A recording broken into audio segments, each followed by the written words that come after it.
दोस्तों नमस्कार। अरावली की पहाड़ियों को लेकर अब हर कोई सवाल पूछ रहा है। यह सवाल सरकार से है और प्रधानमंत्री नरेंद्र मोदी से है कि वो आखिर इस पर क्या सोच रखते हैं।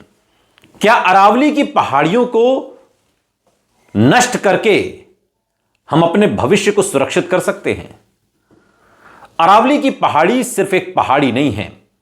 अरावली की पहाड़ियां हैं तो दिल्ली एनसीआर जिंदा है, और अगर अरावली की पहाड़ियां नहीं है तो दिल्ली एनसीआर जिंदा नहीं रहेगा। सुप्रीम कोर्ट ने अरावली की पहाड़ियों की परिभाषा और उससे जुड़े 100 मीटर के फॉर्मूले वाले विवाद के खिलाफ एक याचिका मंजूर कर ली। यह याचिका हरियाणा के रिटायर्ड वन अधिकारी आरपी बलवान ने दायर की और कोर्ट ने 17 दिसंबर को अपने आदेश में केंद्र सरकार, हरियाणा और राजस्थान सरकारों और पर्यावरण मंत्रालय से इस याचिका पर जवाब मांगा है। यह मामला पुराने टीएन गोदावरमन थिरुमुलपाद बनाम यूनियन ऑफ इंडिया केस से जुड़ा हुआ है, जिसमें 1996 में सुप्रीम कोर्ट ने वन की व्यापक परिभाषा दी। नवंबर 2025 में कोर्ट ने पर्यावरण मंत्रालय की कमेटी की सिफारिश को मानते हुए अरावली की पहाड़ियों की एक समान परिभाषा तय की थी और इसके तहत स्थानीय स्तर से 100 मीटर या उससे ज्यादा ऊंची पहाड़ियां ही अरावली मानी जाएंगी। लेकिन कई जगह तो ऐसा भी है ना जहां 100 मीटर से कम है और वो अरावली ही है। और अगर आप 100 मीटर से कम की अरावली की पहाड़ियों को पहाड़ी नहीं मानेंगे, उन्हें हटा दिया जाएगा, जड़ें काट दी जाएंगी, तो इमारत कैसे बुलंद होगी? साथ ही उनकी ढलान और आसपास की जमीन भी इसी दायरे में आएगी, यह भी कहा गया है। लेकिन याचिकाकर्ता का कहना है कि इससे 100 मीटर से कम ऊंची पहाड़ियां सुरक्षा से बाहर हो जाएंगी, जिससे पर्यावरण को भारी नुकसान होगा। दिल्ली एनसीआर में तो आज ही सांस लेना मुश्किल है। अरावली की पहाड़ियां नहीं रही तो रेगिस्तान यहां तक चला आएगा। आरपी बलवान, जिन्होंने याचिका दायर की, उन्होंने कहा कि अरावली श्रृंखला गुजरात से दिल्ली तक फैली है और थार रेगिस्तान को रोकने वाली एक दीवार की तरह काम करती है।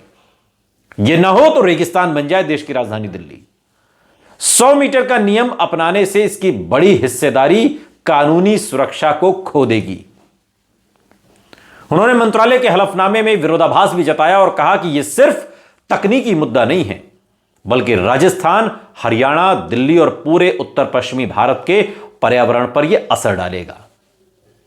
केंद्रीय पर्यावरण मंत्री भूपेंद्र यादव ने इस पूरे मामले पर कहा कि 100 मीटर नियम पर विरोध गलतफहमी पर आधारित है। जब तक टिकाऊ खनन की योजना तैयार नहीं हो जाती, तब तक कोई नया खनन पट्टा दिया ही नहीं जाएगा। मंत्रालय का यह भी कहना है कि यह परिभाषा राजस्थान में 2006 से लागू है और इससे ज्यादातर क्षेत्र सुरक्षित रहेंगे। कोर्ट ने पहले गुरुग्राम, फरीदाबाद और नूह जैसे इलाकों में अरावली में खनन पर सख्त रोक लगाई, क्योंकि अनियंत्रित खनन से बहुत नुकसान होता है। यह याचिका ऐसे समय पर आई है जब अरावली संरक्षण को लेकर बहस चल रही है। जो विशेषज्ञ हैं, वो जानकार हैं, वो मानते हैं कि सही परिभाषा से ही इस प्राचीन श्रृंखला की रक्षा की जा सकेगी। दुनिया की सबसे प्राचीन पर्वतमालाओं में से एक है अरावली, और कोर्ट अब सभी पक्षों के जवाब के बाद आगे की सुनवाई करेगा। लेकिन कुछ महत्वपूर्ण बिंदु हैं जिसके जरिए आप इस पूरे विवाद को समझने की कोशिश करिए। 100 मीटर, यह सबसे बड़ा विवाद है कि 100 मीटर का नियम क्या है। अरावली की पहाड़ियों को खनन के लिए तभी माना जाएगा जब वो स्थानीय जमीन से 100 मीटर या उससे ज्यादा ऊंची हो, साथ ही उनकी ढलान और आसपास की जमीन भी इसमें शामिल हो। सवाल यह है कि यह नियम अब कब कब अपनाया जाएगा। नवंबर 2025 में सुप्रीम कोर्ट ने पर्यावरण मंत्रालय की कमेटी की सिफारिश को एक समान परिभाषा के रूप में स्वीकार की।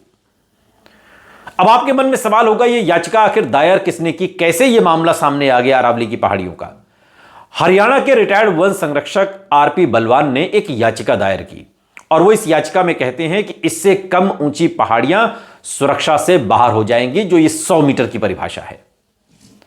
कोर्ट का हालिया कदम इस पर 17 दिसंबर 2025 को याचिका स्वीकार जब कोर्ट ने की, तो केंद्र सरकार, हरियाणा सरकार, राजस्थान सरकार और मंत्रालय से इस बाबत जवाब मांगा गया।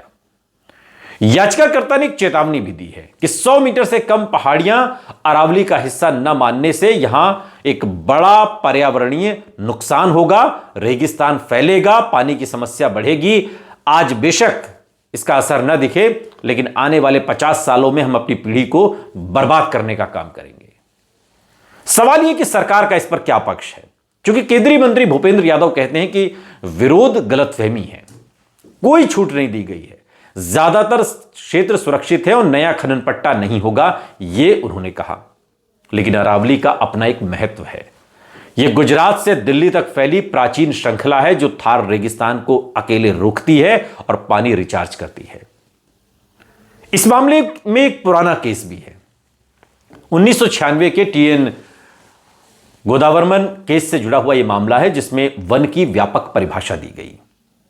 सवाल यह कि क्या खनन पर रोक लगी है, क्योंकि कोर्ट ने कई इलाकों में खनन बैन किया है, क्योंकि इससे बहुत ज्यादा नुकसान होता है जिसकी भरपाई नहीं हो सकती। लेकिन इस मामले में सवाल यह है कि अब आगे क्या होने वाला है, क्योंकि सभी पक्षों के जवाब आने के बाद कोर्ट यह फैसला करेगा कि जो अरावली संरक्षण के लिए अहम होगा वही होना चाहिए। लेकिन अरावली की पहाड़ियों को सुरक्षित करने का जिम्मा, मामला कोर्ट में है तो कोर्ट एक फैसला लेगा, लेकिन यह जिम्मा हमारा भी है, सरकारों का भी है, मीडिया का भी है। आज सबको यह आवाज उठानी चाहिए कि हम अरावली की इन पहाड़ियों को बचाएंगे। और याद रखिए, अगर अरावली नहीं रही तो हम भी नहीं रहेंगे।